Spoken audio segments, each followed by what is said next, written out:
ನೋಡಿ ಕೆಳಗಡೆ ನೋಡಿ ಕಾವಿ ಹುಟ್ಟಿದ್ದಾರೆ. ಅಲ್ಲ, ಅವರನ್ನು ನೋಡಿ ನನಗೆ ಸನ್ಯಾಸಿಗಳು ಅಂತ ಅನಿಸಿದ್ದಾಗಬಹುದು. ಅದೇ ಕೆಳಗೆ ಹುಟ್ಟಿದ ಕಾವಿ ನೋಡಿ. ಕಾವಿ ಹೌದಾ ಅದು? ನೀನು ಹೇಳುವ ಉಳಿದ ಲಕ್ಷಣ ಕಾಣುತ್ತಿಲ್ಲ ಅಲ್ಲಿ. ಅಲ್ಲ, ಕಾವಿ ಅಲ್ಲ. ಹುಟ್ಟು ಬಟ್ಟೆ ನೀರು ಹಾಕಿದ್ರೆ ಬಣ್ಣ ಬದಲಾಗುವುದು. ನಾನು ಕಾವಿ ಮತ್ತು ಇನ್ನು ಗಡ್ಡ ಇಲ್ಲ ಅವರಿಗೆ. ಅವರಲ್ಲ, ಅವರಲ್ಲ. ಅಲ್ಲಿದ್ದಾರೆ ನೋಡಿ, ಗಡ್ಡ ಉಂಟು. ಅವರೇ, ಆ ಗಡ್ಡ ಇದ್ದವರೇ. ಈಗ ನೀನು ಗಡ್ಡ ಬಿಟ್ಟವರೆಲ್ಲ ಸನ್ಯಾಸಿಗಳು ಅನ್ನುವ ತೀರ್ಮಾನಕ್ಕೆ ಬಂದರೆ ಈ ಪ್ರಪಂಚದಲ್ಲಿ ಸನ್ಯಾಸಿಗಳ ಸಂಖ್ಯೆ ಹೆಚ್ಚಾಗಿ ಸಂಸಾರಿಗಳ ಸಂಖ್ಯೆ ಇರುವುದಿಲ್ಲ. ಇವರನ್ನು ಅಲ್ಲ, ಹೌದು, ಇವರು ಕಾವಿ ಬಟ್ಟೆ ಬದಲಾಯಿಸಿ ಬಿಟ್ರೆ ಇಲ್ಲ ಅವರು. ಒಡಿಯ ಇನ್ನು ಮುಂದಾಗೋಯ್ತು. ಏನಿಲ್ಲ ಮುಂದೆ? ನಾನು ಮೇಲೆ ನೋಡಲೇ ಇಲ್ಲ. ನಾವು ಬಂದಿದ್ದು ಮುಂದಾಯ್ತು, ಅವ್ರು ಕುಳಿತಿದ್ದು ಹಿಂದಾಗೋಯ್ತು. ಉತ್ಸಾಹದ ಬರದಲ್ಲಿ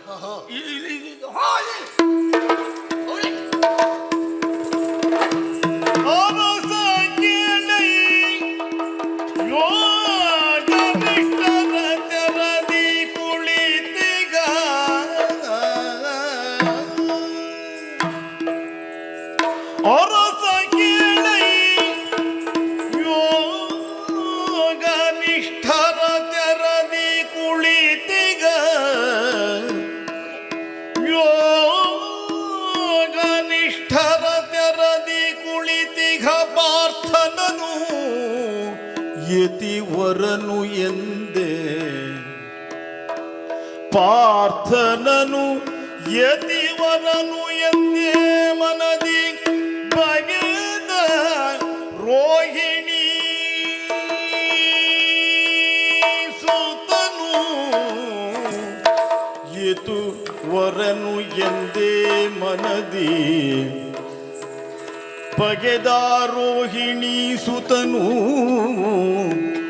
ಭರದಿ ಸಾಷ್ಟಾಂಗ ಪ್ರಣಾಮ ವಿರಚಿಸುತ್ತ ಭರದಿ ಸಾಷ್ಟಾಂಗ ಪ್ರಣಾಮ ವಿರಚಿಸುತ್ತ ಸಾಷ್ಟಾಂಗ ಪ್ರಣಾಮ ವಿರಚಿಸುತ್ತ ಭಕ್ತಿಯುಳಿರದೆ ಕೈ ಮುಗಿದೆಂದನುರೆ ಗಂಭೀರ ವಚನದಲ್ಲಿ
ಮನಸ್ಸು. ಅದೇ ನೀವು ಅವರನ್ನು ನೋಡಿದ್ದು ಹರ ಹರ ಅಂದ್ರೆ ನಾನು ಹರಾರ ಹೇಳಿದ್ದೆ ಯಾಕೆ? ಯಾಕೆ ಹೊಡಿಯ? ನಮ್ಮ ಚಿಂತನೆಗೆ ಮೀರಿದಂತಹ ವಿಷಯ ಸಿಕ್ಕಿದಾಗ ಹಾಗೆ ಅಯ್ಯೋ ದೇವರೇ ಹೀಗೂ ಉಂಟಾ ಅಂತ ಕೇಳುವುದಿಲ್ಲ.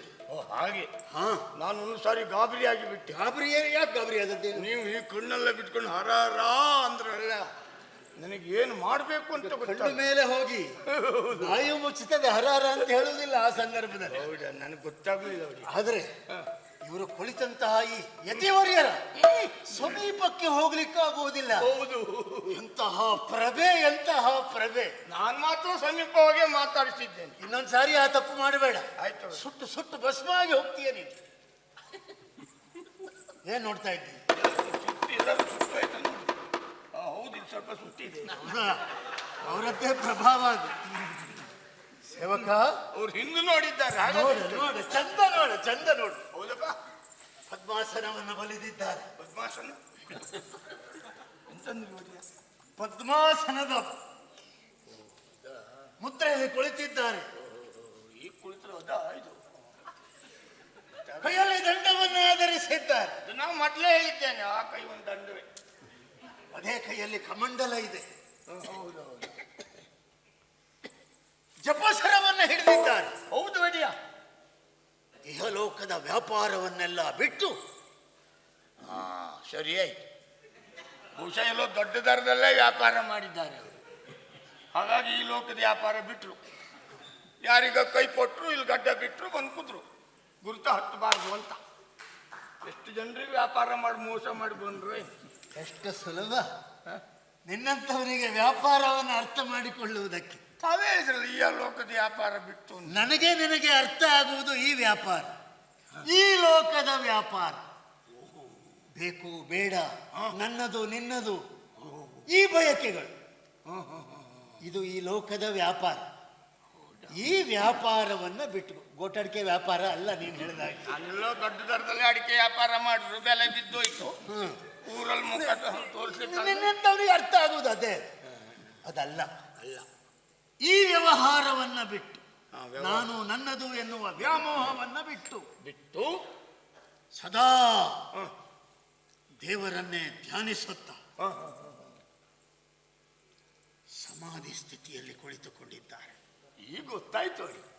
ಅವ್ರು ಯಾಕೆ ನನ್ನಲ್ಲಿ ಮಾತಾಡಲಿಲ್ಲ ಇಷ್ಟೊತ್ತು, ನನಗೆ ತಲೆ ಬಿಸಿ ಆದದ್ದೇ ಅದು. ಏನು? ಈಗ ನೀವು ಹೇಳಿದ್ಮೇಲೆ ಗೊತ್ತಾಯ್ತು, ಅದು ಅವ್ರ ಸಮಾಧಿ. ಹಾಗಾಗಿ ಹೇಗೆ ಮಾತಾಡ್ತಾರೆ?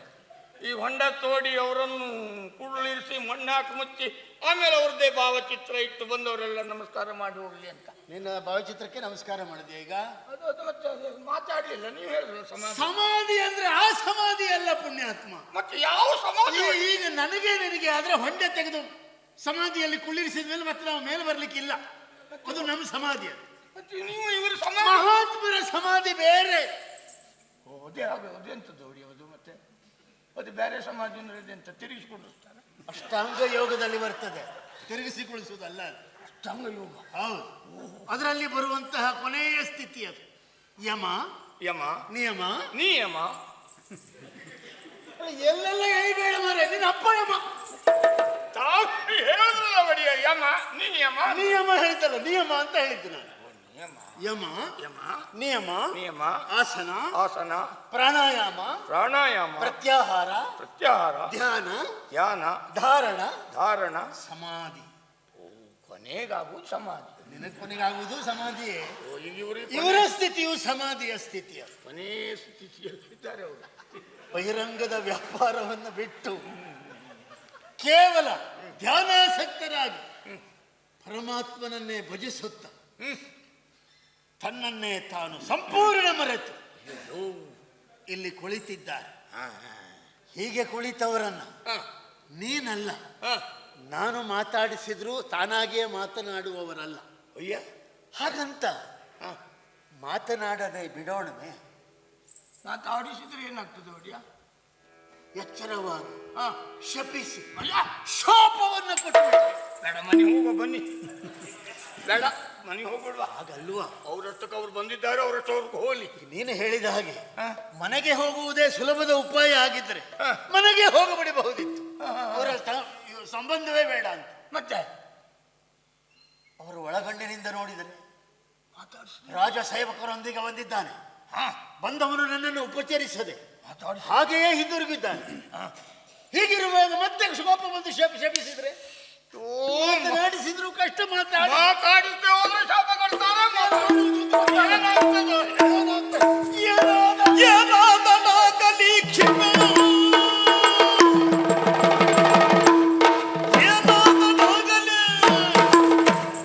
ಏನಾದನಾಗಲಿ ಕ್ಷಮೆಯನ್ನು ತಪ್ಪಿಸಿದನು.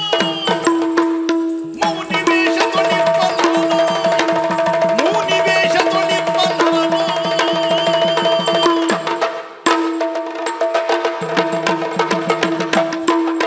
ಸೇವಕ, ಓ ಕೆಲವೊಮ್ಮೆ ಇಂತಹ ಪುಣ್ಯಾತ್ಮರ ಕೋಪಕ್ಕೂ ನಾವು ಒಳಗಾದರೂ ಒಳ್ಳೆಯದೇ. ಹೌದೇ? ಒಳ್ಳೆಯವರ ಕೋಪವೂ ನಮಗೆ ಅನುಗ್ರಹವೇ. ಏನಾಗ್ಲಿ ಏನಾಗ್ಲಿ ಅಂತ ನಾವು ಕಾಯುವುದಲ್ಲ, ಮತ್ತೆ? ಏನಾದರಾಗಲ್ಲ ಬೇಕಾದ್ರೆ ಬಂದವರನ್ನು ಮಾತಾಡಿಸುವುದೇ. ಶಾಪ ಬಂದು ಮಾತಾಡಿಸುವುದೇ ಮಾತಾಡಿಸುವುದೇ. ಕರುಣಾವಾರಿ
ಉದ್ಧರಿಸಬೇಗುದು ನಲವಿನಿಂದ ಉದ್ಧರಿಸಬೇಗುದು ನಲವಿನಿಂದ ಉದ್ಧರಿಸಬೇಗುದು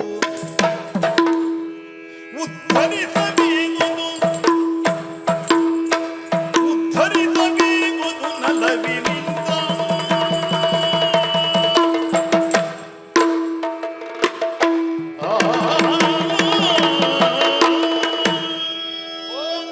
ಸಾಗರ ಮಹಾಮಹಿಮರೇ, ಒಮ್ಮೆ ಕಣ್ತೆರೆದು ನೋಡಬೇಕು. ಸಂಸಾರ ಸಾಗರದಲ್ಲಿ ಮಿಂದೆದ್ದು ಜೀವನದಲ್ಲಿ ಏನನ್ನೂ ಸಾಧಿಸುವುದಕ್ಕೆ ಸಾಧ್ಯವಾಗದೆ ಕಣ್ಣೀರಿನಲ್ಲಿ ಕೈ ತೊಳೆಯುತ್ತಿರುವಂತಹ ನಮ್ಮಂತಹ ಹೀನ ಜನ್ಮಿಗಳನ್ನು ಕಣ್ತೆರೆದು ನೋಡಿ ತಮ್ಮ ಪಾವನವಾದ ಅಮೃತ ವಚನದಿಂದ ನಮ್ಮ ಬದುಕನ್ನು ಉದ್ಧರಿಸಬೇಕು ಎಂದು ಸೆರಗೊಡ್ಡಿ ಬೇಡಿಕೊಳ್ಳುತ್ತಾ ಇದ್ದೇನೆ. ಸೆರಗೊಡ್ಡಿ ಬೇಡಿಕೊಳ್ಳು. ಸಂದಯೋಗವ ಇಳುಹಿ ನಂದದಲ್ಲಿ ಸಂದಯೋಗವ ಇಳಿಹು ದಂದದಲ್ಲಿ ಕಪಟಯತಿ ಒಂದು ಕಣ್ತೆರೆಯುತ್ತಿಂತೆಂದಾಗ ಒಂದು ಕಣ್ತೆರೆಯುತ್ತಿಂತೆಂದ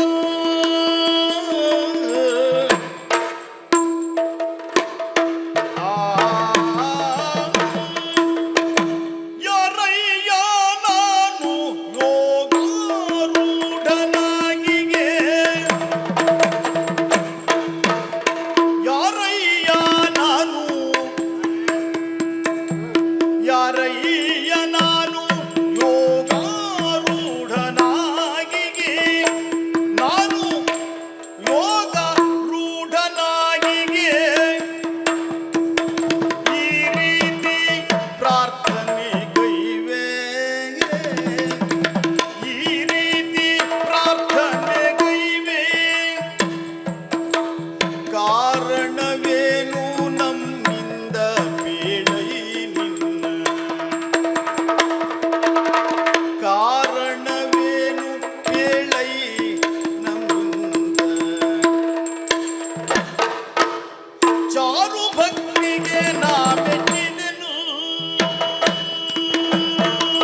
ಸತ್ತವರು ಏ, ಅದು ಬೈದಿದ್ದಲ್ವ? ಮತ್ತೆ ಸತ್ತದು ಆಧ್ಯಾತ್ಮದ ಆರಂಭವೇ ಹಾಗೆ. ಓಂ ತತ್ಸ. ಮುಡಿಯುವುದಿಲ್ಲ ನನಗೆ. ನನಗೆ ಸತ್ತು ಅಲ್ಲಲ್ಲ, ಅವ್ರು ಪ್ರಾರಂಭಿಸುವಾಗ ಹಾಗೆ. ಯಾರಯ್ಯ ನಾನು? ಸರಿ ಆಯ್ತು. ಏನ್ ಸರಿ ಆಯ್ತು? ಅವ್ರು ಯಾರು ಎನ್ನುವುದೇ ಅವ್ರಿಗೆ ಗೊತ್ತಿಲ್ಲ, ನಮ್ಮಲ್ಲಿ ಕೇಳ್ತಾ ಇದ್ದಾರೆ ಯಾರಯ್ಯ ನಾನು. ನೀನು ಮಾತಾಡುವುದಕ್ಕೆ ಬಿಡುವುದಿಲ್ಲ ಪುಣ್ಯಾತ್ಮ ನೀನು. ಅಲ್ಲ ಅವ್ರು ಕೇಳಿದ್ರಲ್ಲ ಯಾರಯ್ಯ ನಾನು, ನಮ್ಮ ಹೇಳಿದ್ದವು ಯಾರಯ್ಯ ನಮಗೆ. ನಾನು ಮುಂದೆ ಹೇಳಲಿಕ್ಕೆ ಉಂಟು, ನೀನು ಬಿಡ್ಲಿಲ್ಲ ಅಷ್ಟೇ. ಯಾರಯ್ಯ ನಾನು? ಯೋಗಾರೂಢನಾಗಿ. ಈಗ ಅರ್ಥ ಆಯ್ತಾ? ಅವ್ರ ಮಧ್ಯೆ ಒಂದೊಂದು ಶಬ್ದ ಬಿಡುವ ನೋಡುವ ಆನೆ ಹೋದಾಗ ಯಾರಯ್ಯ ನಾನು. ಮಹಾತ್ಮರು ಮಾತಾಡುವುದೇ ಹಾಗೆ, ನಾವು ಅರ್ಥ ಮಾಡಿಕೊಳ್ಬೇಕು. ನನ್ನನ್ನ ತಪಾಮುಖದಿಂದ ಎಚ್ಚರಿಸಿ ವಿಧ ವಿಧವಾಗಿ ಪ್ರಾರ್ಥನೆಯನ್ನ ಮಾಡಿಕೊಳ್ಳುತ್ತಾ ಇದ್ದೀವಿ. ನಾವು ತಪಸ್ಸಿನಲ್ಲಿ ಲೀನರಾದವರು. ನಾವು ಬಯಸುವುದು 1001. ಎಷ್ಟು ವರ್ಷದಿಂದ ನಾನು ನಿಮ್ಮ ಜೊತೆಲಿದ್ದೇನೆ, ಇನ್ನೂ 1001 ಬಯಸಿದವ ನಾನಲ್ಲ. 3 ದಿನ ಆಗ್ಲಿಲ್ಲ ಇಲ್ಲಿ ಬಂದು ಕುಳಿತು ತಾನು ಬಯಸುವುದು 1001 ಹೇಳ್ತಾರಲ್ಲ ಅವರು. ಅದು ಲೆಕ್ಕ ಸಿಕ್ಕಿತ್ತು ನಿನಗೆ. ಅವ್ರು ಹೇಳಿದ ಅರ್ಥ ಮಾಡಿಕೊ ಮಾರಾಯ. ನಾವು ಬಯಸುವುದು 1001. ನೀನು ಬಯಸುವುದು 1001, ಅವರು 1001. ಮತ್ತೆ ಮಧ್ಯದಲ್ಲಿ ತುಂಡರಿಸಿದ್ರೆ ಆಗುವ ಹಣೆ ಬರದು. ಎಷ್ಟು ಕೊಟ್ಟರು ಖರ್ಚು ಆಗುದೇ. ಹೌದು, 1001. ನಾನು ಕಾಂತಾರಹಿತನೂ ಆಗಿದ್ದೇನೆ. ನನಗೇನಾದ್ರೂ ಅರ್ಥ ಆಯ್ತಾ ಇದು? ಎಲ್ಲೋ ಕಾಂತಾರಕ್ಕೆ ಹೋಗೇ ಬಂದಿದ್ದಾರೆ. ನನಗೆ ಕಾಂತಾರ ಹೇಳಿದ್ದೊಂದು ಗೊತ್ತಾಯ್ತು ವಿನಃ ನಾನು ಕಾಂತಾರಹಿತನು ಅಂದ್ರಲ್ಲ. ಎಷ್ಟು ಸೊಗಸಾಗಿದೆ ನೋಡಿ. ಎಂತದವ್ರಿಯ ಕಾಂತಾರಹಿತನು ನಾವು ಅರ್ಥ ಮಾಡಿಕೊಳ್ಳಬೇಕು. ನಾವು ಕಾಂತಾರಹಿತನು ಅಂದ್ರೆ ಈ ಲೋಕದ ಯಾವ ಆಕರ್ಷಣೆಗೂ ಒಳಗಾಗದೆ ಎಲ್ಲವನ್ನೂ ಮೀರಿದವನು ಕಾಂತಾರಹಿತನು. ಮತ್ತು ಕಾಂತಾರಹಿತನು ಅಂದ್ರೆ ಕಾಂತಾರಹಿತನು ಜನವಸತಿ ಇಲ್ಲದ ಕಾಡು ಪ್ರದೇಶವೇ ನಮಗೆ ಹಿತವಾದದ್ದು. ಅದಕ್ಕಾಗಿ ಇಲ್ಲಿ ಬಂದು ಕುಳಿತಿರೋ. ನನಗೆ ಕಾಂತಾರ 2 ಮಾತ್ರ ಕೇಳ್ತೇನೆ. ನಮ್ಮ ಗುರಿ ಇರುವುದು ಲಕ್ಷದತ್ತ. ನನಗೆ ಆರಂಭ ಮಾಡಿದಾಗಲೇ ಅನುಮಾನ ಇತ್ತು. ಏನು?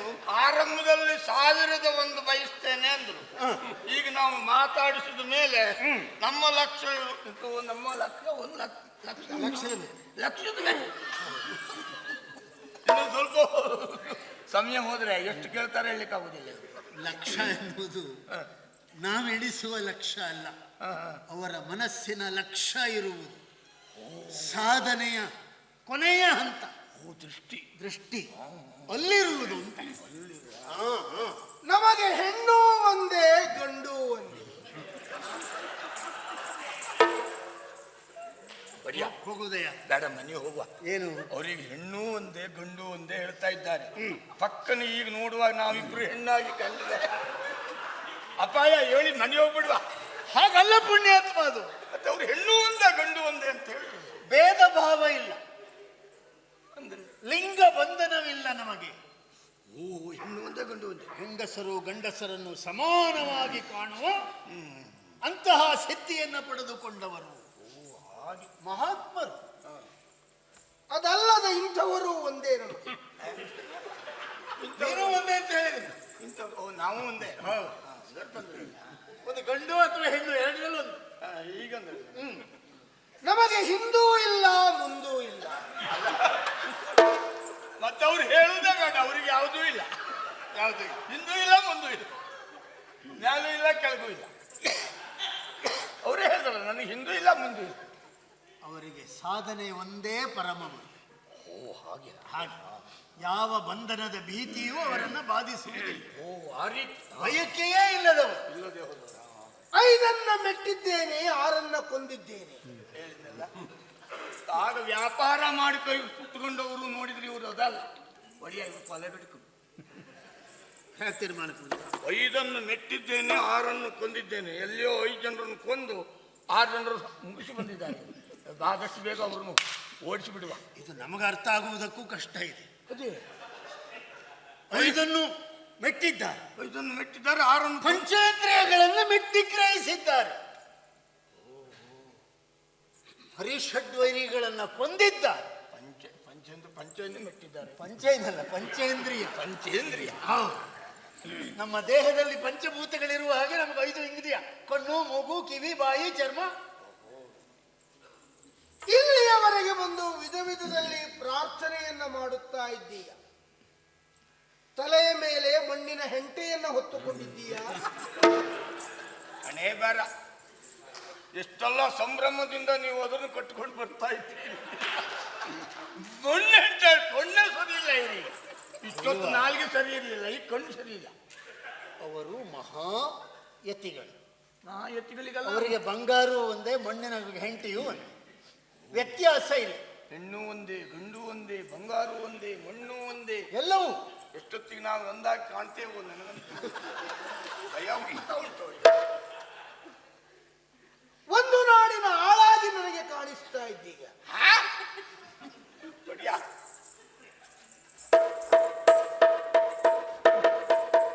ಅವರು ಬಹಳ ಮಾತಾಡ್ತಾರೆ. ಅದಕ್ಕೆ ಬರ್ಸಂಗಿ. ಅಲ್ಲ, ನೀವು ಎಷ್ಟು ಜನರನ್ನ ಆಳಿಟ್ಟು ನಮ್ಗೆಲ್ಲ ಅನ್ನ ಕೊಡ್ತಾ ಇದ್ದೀರಿ, ನಿಮ್ಮನ್ನು ಹಾಳಾಗಿ ಕಾಣ್ತಾ ಇದ್ದಾರೆ. ಸಿಟ್ಟು ಬರುವುದಿಲ್ವಾ? ಅದನ್ನು ರಾಜನಾದವನು ಅರ್ಥ ಮಾಡಿಕೊಳ್ಬೇಕು. ಎಂತದ್ದು ಒಡಿಯ? ಆಳುವುದು ಎಂದ್ರೇನೆ ದಂಡವನ್ನು ಹಿಡಿದು ಆಳುವುದಲ್ಲ, ಮತ್ತೆ ಸಿಂಹಾಸನಕ್ಕೆ ಆಳಾಗಿರಬೇಕು, ಪ್ರಜೆಗಳ ಸೇವೆಯನ್ನು ಮಾಡಬೇಕು. ಹಾಗೆ ಮಾಡುವವನು ಹಾಗೆ ಕಾಣ್ತೇನೆ ಅಂತ ಹೇಳ್ತಾ ಇದ್ದೀನಿ. ವಿಧ ವಿಧದಲ್ಲಿ ಪ್ರಾರ್ಥಿಸಿಕೊಳ್ತಾ ಇದ್ದೀಯ. ನೀನ್ಯಾರು? ಯಾಕೆ ಇಲ್ಲಿಗೆ ಬಂದೆ? ನನ್ನಿಂದ ಏನಾಗಬೇಕಿತ್ತು ಹೇಳು, ಕೇಳೋಣ. ಗುರುವನಿಯ ಭಿನ್ನಗ ಹೃದಯ ಸಂಯುಕ್ತ ನಿನ್ನತ್ತ ಹಿತ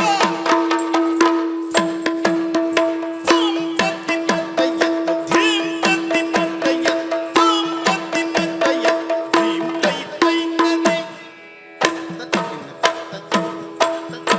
ತಗಡದಾಂ ಸಯ್ಯ ನಿನ್ನತ್ತ ಹಿತ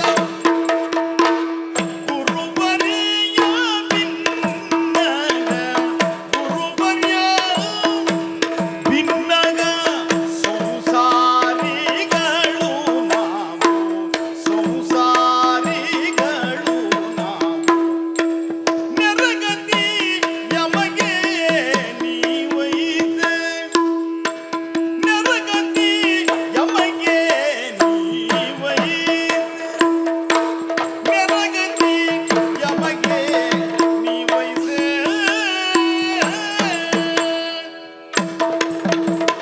ವರ ಚಾತುರ್ಮಾಸ್ಯವ ಎಸಗಲು ಯಮ್ಮಯ್ಯ ವರ ಚಾತುರ್ಮಾಸ್ಯವ ಎಸಗಲು ಯಮ್ಮಯ್ಯ ಪುರಕ್ಕೆ ಬಂದರೆ ಧನ್ಯ ಧನ್ಯ ಧನ್ಯ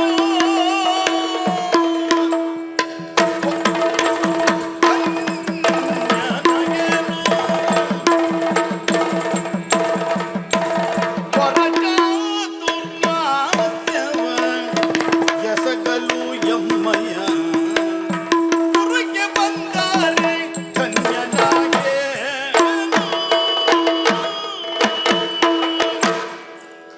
ಗುರುವರ್ಯ,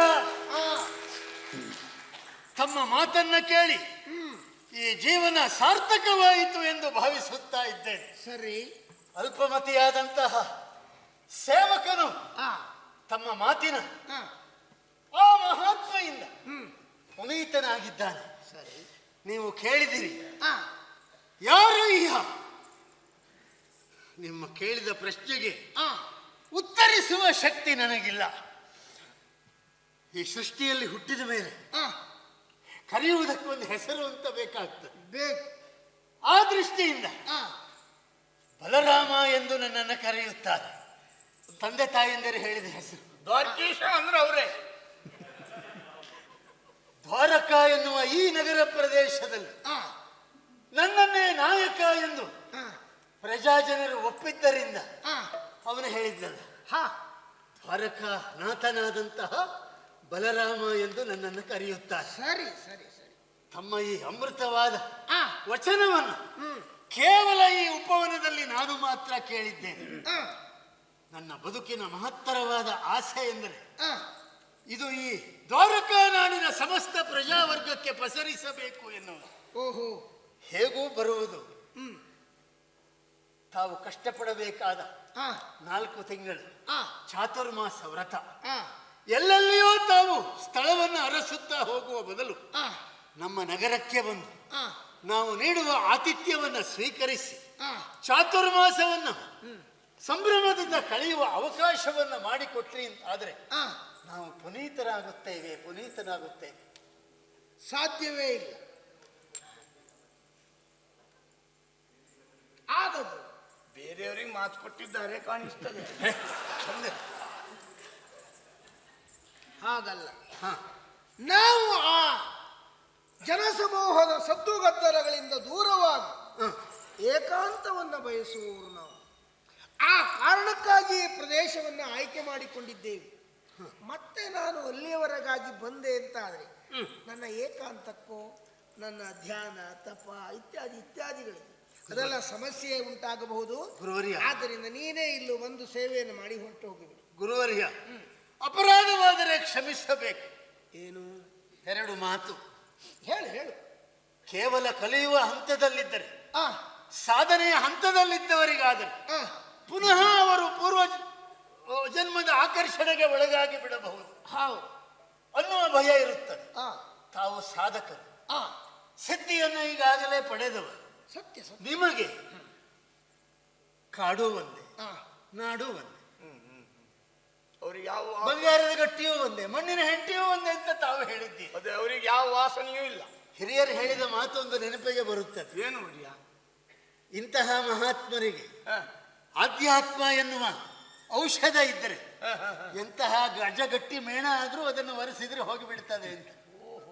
ಇವ್ರಿಗೆ ಮೇಣು ಉಂಟುದಿಲ್ಲ. ಮೇಣು ಅಂಟುವುದೇ ನಮ್ಮ ಸಾಧನೆ ಅಂತಹದ್ದು. ಹೌದು. ಸಂತೆಯಲ್ಲಿದ್ದು ಏಕಾಂತವನ್ನು ಅನುಭವಿಸುವ ಆ ಹಂತಕ್ಕೇರಿದವರು ನಾವು. ಇಂಥ ಸಾಧಕರು ನೋಡಿ ಸಂತೆಯಲ್ಲೂ ಏಕಾಂತ ಹೇಳುವವರಿದ್ದಾರೆ. ಮತ್ತೆ ಅಂತಹ ಏಕಾಂತಕ್ಕೆ ಭಂಗ ಮಾಡುವುದಕ್ಕೆ ಯಾರಿಂದಲೂ ಸಾಧ್ಯ ಇಲ್ಲ. ಸರಿ. ಈ ರೀತಿ ಪ್ರಾರ್ಥನೆಯನ್ನು ಮಾಡಿಕೊಳ್ತಾ ಇದ್ದೀಯ. ಹ್ಮ್. ಬಹಳಷ್ಟು ಆಸೆಯನ್ನು ಹೊತ್ತಿದ್ದೀಯ. ಯಾರ ಆಸೆಯನ್ನು ಬಂಜೆಯಾಗಿಸುವುದಕ್ಕೆ ಯಾಕೋ ಏನೋ ಮನಸ್ಸು ಒಪ್ಪುವುದಿಲ್ಲ. ಕಣ್ಣೀರಾಕ್ಬೇಕು. ರಾಜನಾದಂತಹ ನಿನ್ನಂಥವನಿಗೆ ಬೇಕಾದ ವಿಚಾರ ಅದು. ಕೇವಲ ನಾನೊಬ್ಬನೇ ಪುನೀತನಾದರೆ ಸಾಲದು. ನಮ್ಮವರು ಪ್ರಜಾವರ್ಗದವರು ಪುನೀತರಾಗಬೇಕು. ಆಗಬೇಕು. ಆ ಸಮಷ್ಟಿ ಪ್ರಜ್ಞೆ ಬೇಕು. ಹಾ, ಆ ದೃಷ್ಟಿಯಿಂದ ಯೋಚಿಸ್ತಾ ಇದ್ದೀಯ. ಯಾಕೋ ಒಲ್ಲೆ ಎನ್ನುವುದಕ್ಕೆ ಮನಸ್ಸು ಬರ್ತಾ ಇಲ್ಲ. ಮತ್ತೆ ನೀವು ಹೇಗೂ ಬೇರೆಯವರಿಗೆ ಹುಟ್ಟಿದ್ದು. ಏನು ಹೇಳಿ ಹೊರಟಿದ್ದೀರಿ? ಮತ್ತೆ ನೀವೇ ಹೇಳಿದ್ರಲ್ಲ. ಏನಂತ ಹೇಳಿ? ನೀವು ಯಾವತ್ತು ನಿಮ್ಮ ವೈಯಕ್ತಿಕವಾದ ವಿಚಾರ ಬಯಸಿದವರಲ್ಲ. ನೀವು ಬೇರೆಯವರ ಹಿತವನ್ನ ನೋಡಿಯೇ ಅವರು ಮಾಡ್ತಾ ಇರುವುದು. ಅದೇ ನಾನು ಹೇಳಿದ್ದು, ಅವ್ರು ಹುಟ್ಟಿದ್ದೇ ಬೇರೆಯವರಿಗೆ ಅಂತ. ಅವರ ಜನ್ಮ ಆದದ್ದೇ ಬೇರೆಯವರ ಒಳಿತಿಗೆ. ಏನೇನು ಮಾತಾಡಿಬಿಡ್ತೀಯ ಮಾರೆ. ನೀನು ಬೇಸರಿಸಬೇಡ. ಸರಿಯಾದ ಮಾತನ್ನೇ ಆಡಿದ್ದಾನೆ. ನೀವು ಬೇರೆಯವರಿಗೆ ಹುಟ್ಟಿದ್ದು, ಹೌದು. ಅವನು ಅಷ್ಟೇ ಅಲ್ವೇ? ತಂದೆ ತಾಯಿಗಳಿಗೆ ಹುಟ್ಟಿದ್ದು ಅವನಿಗೆ ಹುಟ್ಟಿದ್ದ ಅಲ್ವಲ್ಲ? ಆ ಅರ್ಥದಲ್ಲಿ ಮಾತಾಡಿದ್ದಾನೆ. ಸರಿಯಾಗಿ ಆಡಿದ್ದಾನೆ. ಹಾಗಾಗಿ ನೀನು ಯಾವುದಕ್ಕೂ ಬೇಸರಿಸಬೇಡ. ನಿನ್ನ ಭಕ್ತಿಗೆ ಮೆಚ್ಚಿದ್ದೇನೆ. ಆದರೆ ಒಂದು, ಅಲ್ಲಿ ನಮ್ಮದಾದಂತಹ ದೈನಂದಿನ ಕಾರ್ಯಗಳಿಗೆ ಯಾವ ವಿಘ್ನವೂ ಬಾರದಂತ ವಾರದ ವ್ಯವಸ್ಥೆಯನ್ನು ಮಾಡುವ ಹೊಣೆಗಾರಿಕೆ ನಿಮ್ಮ ನಮ್ಮದು. ಮಾಡಿ. ಅದು ನಮ್ಮ ಜವಾಬ್ದಾರಿ. ನಮಸ್ಕಾರ. ಒಪ್ಪಿದ್ರಾ? ಆಯ್ದಿದ ಕೆಂದನು ಸಮ ಆಯ್ದು ಆಯ್ದಿದ ಕೆಂದನು ತಲಾಗ ಹಲಾಯುಧನು ಸಂದಸದೊಳಯತಿರಾಯನನು ಬಳಿಕಂದು ಹೊನ್ನೊಂದಣದಿ ಕುಳ್ಳಿರಿಸಿ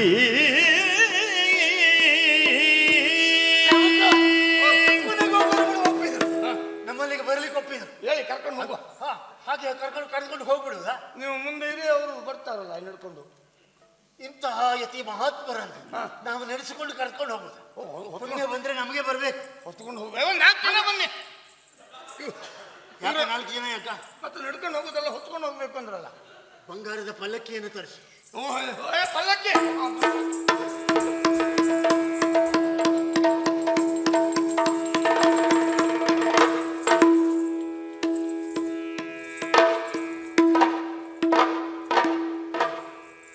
ನಾಲ್ಕು ಜನ ಅಲ್ಲ ಬೇಡ ಮತ್ತೆ ಮತ್ತೆ ಹೊರುವುದು ನಾವಿಬ್ರೆ. ಪುಣ್ಯ ಬಂದ್ರೆ ನಮಗೆ ಅಲ್ಲ. ಯಾವುದು ಹ್ಮ್ ಇವರು ಇಬ್ರು ಹೊರ್ಲಿಕ್ಕೆ ಆಗ್ತದೆ ಇವ್ರನ್ನ ಅದೇ ನೋಡಿದ್ರು ಈ ಶರೀರದಲ್ಲಿರುವುದು ಆದ್ಯವಾತ್ವ ಮಾತ್ರ, ಬೇರೆ ಏನಿಲ್ಲ ಅಲ್ಲಿ. ಹೌದಾ? ಹೌದು. ಹೊಟ್ಟೆ ನೋಡಿದ್ರೆ ಹೆದರಿಕೆ. ನೀನು ಒಂದು ಕೆಲಸ ಮಾಡು, ಹಿಂದೆ ನೀನು ಹಿಂದೆ ಇರು, ನೀವು ನಾನು ಮುಂದೆ ಇರ್ತೇನೆ. ಏನಾದ್ರು ಅಪಾಯ ಆದ್ರೆ ನಂಗೆ ಆಗ್ಲಿ ಅಂತ. ಅದು ಆಗಲ್ಲ.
ನೆರೆ ಶೋಭಿಸುತ್ತಿರುವ ವಟವೃಕ್ಷ ಮೂಲದು ಮೆರವ ಮಣಿ ಖಚಿತ ವೇದಿಕೆಯ ವಿರಚಿಸಿ, ಮೆರವ ಮಣಿ ಖಚಿತ ವೇದಿಕೆಯ ವಿರಚಿಸಿ, ನರನ ಪೀಠದೋಳ್ ಕುಳ್ಳಿರಿಸ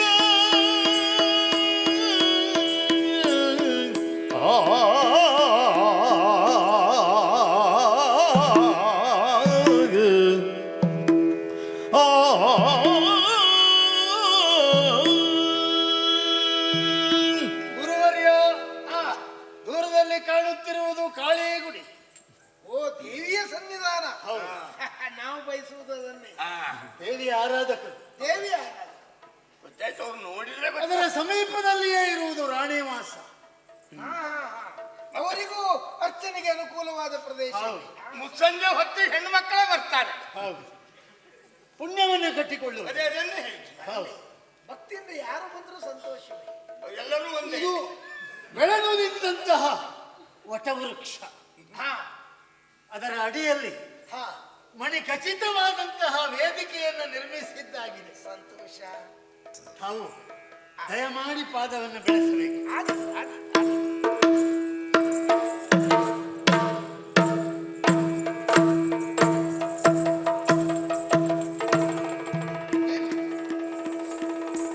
ನಿಜಕ್ಕೂ ನಾವು ಬಯಸುವುದು ಇಂತಹದ್ದನ್ನಲ್ಲ.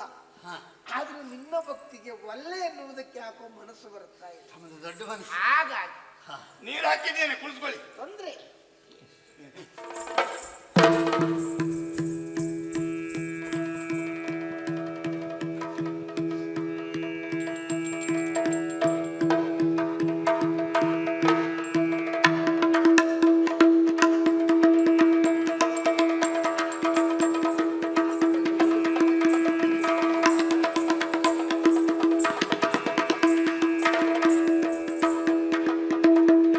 ಚರಣ ಪೂಜೆಯ ಗೈದು ಮಂಗಳಾರತಿಯತಿ,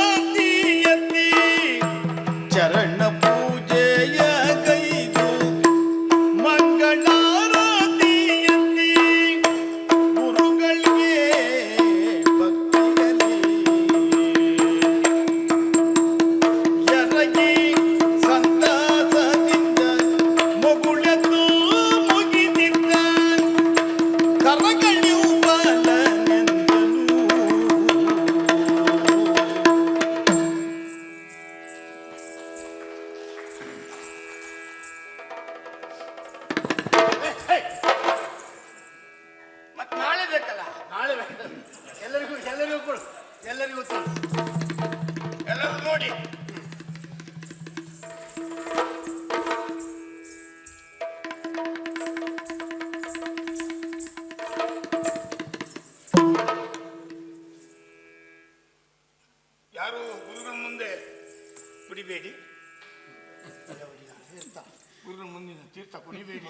ಕೊಡುವುದಕ್ಕೆ ಬೇರೆ ಸರತಿ ಇದೆ.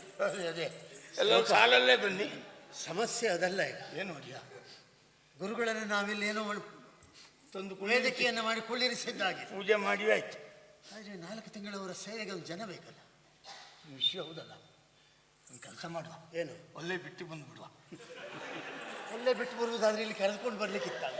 ಮತ್ತೆ ಸಮಸ್ಯೆ ಆಯ್ತು ಅಂದ್ರಲ್ಲ ಒಡೆಯ. ಸಮಸ್ಯೆ ಹೌದಲ್ಲ ಈಗ. ಮತ್ತೆ ಈಗ ಜನ ಇಲ್ಲ. ತೀರ್ಮಾನಿಸುವುದೇ ಮತ್ತೆ ಸೇವೆ ಮಾಡ್ಲಿಕ್ಕೆ ಜನ ಇಲ್ಲ. ಮತ್ತೆಂತ ಇಲ್ಲಿ ಹೇಗೋ ಪೂಜೆ ಮಾಡಿ ಆಯ್ತು ಬಿಟ್ಬಿಡುವ. 4 ತಿಂಗಳು ಇಲ್ಲೇ ಇಟ್ಕೊಳ್ತೇವೆ ಅಂತ ಮಾತು ಕೊಟ್ಟಿದ್ದೇವೆ. ಅದೊಂದು ಸಮಸ್ಯೆ ಆಗೋಯ್ತಲ್ಲ. ಏನು ಮಾಡೋದು? ಏನು ಮಾಡೋದು? ಕೆಲಸ ಮಾಡು, ಅವರಲ್ಲೇ ಕೇಳಿಬಿಡುವ. ಅವರಲ್ಲಿ ಹೊರತಪ ವ್ಯಸಗಲು ನೆರೆಸುಗ ವಾಸ ಇರುವುದೀ ಸ್ಥಳ ನಿಮಗೆ ಪರಿಚಾರಕರನು ತಂದಿರಿಸುವೆಯನಲು ಅರಿದೆಂದನ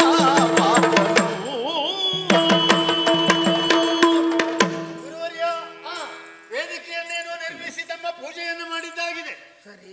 ಪಾದ ಪೂಜೆಯನ್ನು ಮಾಡಿದ ಮೇಲೆ ನಾನು ಯೋಚಿಸಿದ್ದು 4 ತಿಂಗಳ ಕಾಲ ನಿಮ್ಮನ್ನ ಎಲ್ಲ ಸಲಕರಣೆ ಒದಗಿಸಿ ತಮಗೆ ಆಪ್ತ ಸಹಾಯಕನಾಗಿ ಒಬ್ಬರನ್ನು ನೇಮಿಸಬೇಕು. ಆ ದಿಸೆಯಲ್ಲಿ ಸರಿ.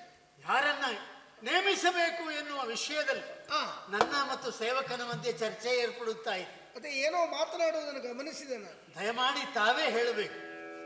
ನನ್ನ ಸೇವೆ ಎಂತವರಾಗಬೇಕು ಎನ್ನುವುದನ್ನು ತಾವೇ ನಿನಗತಿ ಪ್ರಿಯರಾಗಿ ಮನದಿ ಶ್ರೇಯೋ ವೃದ್ಧಿ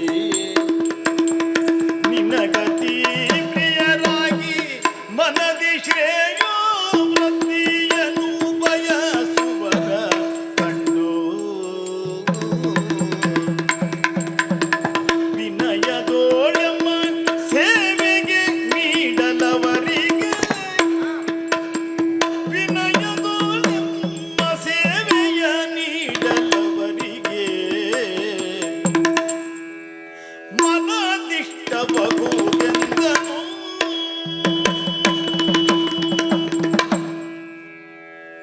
ನನ್ನ ಸೇವೆಗೆ ಯಾರಾದೀತು? ಹೌದು. ನಿನ್ನಲ್ಲಿಯೇ ಇರುವಂತ ಹೇಳಿದ್ರೆ ತಪ್ಪಾದೀತು. ನೆತ್ತಿಯಲ್ಲಿ ಹೊತ್ತಾಗಿದೆ. ಮುತ್ತಿನ ಕಿರೀಟ ಹೊತ್ತವ ಹೊಣೆಗಾರಿಕೆ ಉಂಟು. ಸದಾಕಾಲ ಇಲ್ಲಿ ಇರುವುದಕ್ಕಾಗುವುದಿಲ್ಲ. ಗೊತ್ತಾಯ್ತು. ಮನಸ್ಸಿದ್ರೂ ಸಾಧ್ಯ ಆಗುವುದು. ಗೊತ್ತಾಯ್ತು. ಹೌದು. ನನಗೆ ಅರ್ಥ ಆಗ್ತದೆ. ಆ ಸಮಸ್ಯೆ ಏನು ಅಂತ ನನಗೆ ಅರ್ಥ ಆಗ್ತದೆ. ಆ ಬಗ್ಗೆ ನೀನು ಯೋಚಿಸಬೇಕಾದದ್ದಿಲ್ಲ. ಒಂದು ಕೆಲಸವನ್ನು ಮಾಡು. ಇಂಥವರೇ ಆದೀತು ಅಂತ ನಾನು ಹೇಳುವುದಕ್ಕಿಂತ ಒಂದು ಸೂಚನೆಯನ್ನು ಕೊಡ್ತೇನೆ, ಆಯ್ಕೆಯನ್ನು ನೀನೇ ಮಾಡು. ನಿನಗತಿ ಪ್ರಿಯರಾಗಿ, ನನಗತಿ ಪ್ರಿಯರಾಗಿ, ಮನದಿ ಶ್ರೇಯೋಭಿವೃದ್ಧಿಯನ್ನು ಬಯಸುವವರನ್ನ ತಂದು ನನ್ನ ಪಾದ ಸೇವೆಗೆ ಇಡು. ನಾವು ಸಂತೋಷದಿಂದ ಅವರ ಸೇವೆಯನ್ನು ಸ್ವೀಕರಿಸ್ತೇವೆ. ಆದೀತಲ್ಲ? ಆಲೋಚಿಸುವುದಕ್ಕೆ ಸ್ವಲ್ಪ ಸಮಯ ಬೇಕಾಗಬಹುದು. ತೆಗೆದುಕೋ. ನಾನು ಸಂಧ್ಯಾ ವಂದನೆಗೆ ಹೊತ್ತಾಯ್ತು, ಆ ಕಡೆ ಹೋಗುವುದು. ನೀವು ಕೆರೆಗಾರಿ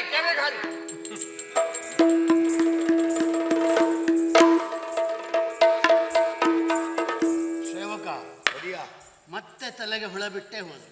ಅಯ್ಯ, ಎಂತ ಹುಡುಕುವುದೇನು? ತಲೆಗೆ ಹುಳ ಬಿಟ್ಟರು ಹುಳ ಕಾಣುವುದಿಲ್ಲ. ಯೋಚನೆಯ ಹುಳ. ಯೋಚನೆ ನಿನಗತಿ ಪ್ರಿಯರಾಗಿ ಮನದಿ ಶ್ರೇಯೋಭಿವೃದ್ಧಿ. ಯಾರಿದ್ದಾರೆ ಸೇವಕ? ಒಡಿಯ ಏನು ಹುಡುಕುದು ಯಾಕೆ ಒಡಿಯ? ತಲೆ ಬಿಸಿ ಯಾಕೆ ಮಾಡ್ಕೊಳ್ತೀರಿ? ಯಾಕೆ? ಹೇಗೂ ವಯಸ್ಸಾದ ನಿಮ್ಮ ಅಪ್ಪ ಅಮ್ಮ ಇದ್ದಾರಲ್ಲ, ಅವ್ರನ್ನ ಇಟ್ಟುಬಿಟ್ರಾಯ್ತು. ನನ್ನ ಅಪ್ಪ ಹೇಗೂ ವಯಸ್ಸಾಗಿದೆ, ಬೇರೆ ಕೆಲಸ ಅಂತೂ ಮಾಡುವುದಿಲ್ಲ ಅವರು. ಯೋಚನೆ ಹೌದು. ಅದೇ ನನಗೇ ಅವರು ಹಿರಿಯರು. ಆ ಹಿರಿಯರ ಸೇವೆಯನ್ನು ನಾನು ಮಾಡಬೇಕು. ಅವರನ್ನು ನಾನು ಬೇರೆಯವರ ಸೇವೆಗೆ ಇಡುವುದು. ಅವರು ನೀವು ಲೋಕ ಒಪ್ಪುವುದಿಲ್ಲ ಇದನ್ನು. ನೀವೇ ಅವರಿಗೆ ಪ್ರಿಯರು. ಹೌದು. ಅವ್ರು ಹೇಳಿದ್ದು ನಿಮ್ಮ ಬಗ್ಗೆ ಪ್ರಿಯ. ಯಾರ್ಯಾರನ್ನು ಹೊಡಿಯಾಕೆ ಹುಡುಕ್ತೀರಿ? ಹೊಡಿಯ ನಮ್ಮ ಸಣ್ಣ ಬುದ್ಧಿಗಳಿದ್ದಾರಲ್ಲ, ನಿಮ್ಮ ತಮ್ಮ. ಏನಾಯ್ತು ಹೊಡಿಯ? ತಮ್ಮನ್ನು ಕರಿಬೇಕಾ? ಅಯ್ಯಪ್ಪ, ಅಲ್ಲ ಅವನು ನೆನಪಾಯ್ತಲ್ಲ ಮಾರಾಯ ನಿನಗೆ. ನಿಮ್ಮ ಗತಿ ಪ್ರಿಯರು. ಅವನಿಗೇನಾದ್ರೂ ದೇವರು, ದಿಂಡ್ರು, ಗುರುಗಳು, ಹಿರಿಯರು ಗೌರವ ಉಂಟ ಅವನಿಗೆ? 3 ದಿವಸ ಮೆಣಸಿನಕಾಯಿ ಹೊಗೆ ಆದ್ರೂ ಹಾಕಿ ಓಡಿಸಿ ಬಿಡ್ತಾನೆ ಗುರುಗಳು. ಅವನು ಕೆಲಸ ಮಾಡುವ, ನಾನೇ ಇರ್ತೇನೆ. ನಿಮಗತಿ ಪ್ರಿಯನೂ ಹೌದು, ಇನ್ನು ಬಹಳ ಅಭಿವೃದ್ಧಿ ವಿಷಯದಲ್ಲಿ ಯೋಚನೆ ಮಾಡ್ತಾ ಇದ್ದೇನೆ. ಹೌದು ನನಗೆ ಪ್ರಿಯ ಅನ್ನುವುದರಲ್ಲಿ ಸಂದೇಹ ಇಲ್ಲ. ಹೌದು. ಮತ್ತೆ ನಿನಗಿನ್ನೇನು ಕಲ್ಯಾಣ ಆಗುವುದಕ್ಕೂ ಮಾಡುವುದೆಲ್ಲ ಮಾಡಿ ಆಗಿದೆ ನೀನು. ವಿಷಯ ಹೌದು. ಅದಕ್ಕೂ ಮುಖ್ಯವಾಗಿ ಮನೆ ನಾನು ನಿನ್ನನ್ನು ಅವರ ಸೇವೆಗಿಟ್ಟು ನನ್ನ ಸೇವೆ ಮಾಡುವುದಕ್ಕೆ ಜನ. ಅದು ಒಂದು ಸಮಸ್ಯೆ. ನೀವು ಇರ್ಲಿಕ್ಕಾಗುದಿಲ್ಲ, ಅಪ್ಪ ಅಮ್ಮ ಆಗುದಿಲ್ಲ, ತಮ್ಮ ಬೇಡ, ನನ್ನ ಬಿಟ್ಟು ನಿಮಗಾಗುದಿಲ್ಲ, ನಿಮ್ಮ ಹೆಂಡತಿ ಸರಿಯಲ್ಲ. ಏನು ಮಾಡುವುದಪ್ಪ, ಬೇಡ ಅವರಲ್ಲಿ ಹೋಗಿ ಅಂತ ಹೇಳ್ಬಿಡುವ. ಸಿಗ್ತಾರೆ, ಹುಡುಕುವವರಿಗೆ ಸಿಗ್ತಾರೆ. ಸಿಕ್ಕಿದ್ರ ನಿಮ್ಮ ತಲೆಗೆಲ್ಲ ಹೊಳೆಯುವುದಿಲ್ಲ. ಯಾವ ನೋಡಿಯ ನನಗತಿ ಪ್ರಿಯರಾದವರು, ಮನದಿ ಶ್ರೇಯೋಭಿವೃದ್ಧಿಯನ್ನು ಬಯಸುವವರು.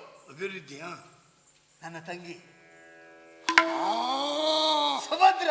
ನಿಮಗತಿ ಪ್ರಿಯರು ಹೌದು ಅವರು. ಇನ್ನು ಮದುವೆ ಆಗಲಿಲ್ಲ, ಇನ್ನೇನೇನೆಲ್ಲ ಅಭಿವೃದ್ಧಿ ಬಯಸ್ತಾ ಇದ್ದಾರೋ ಏನೋ.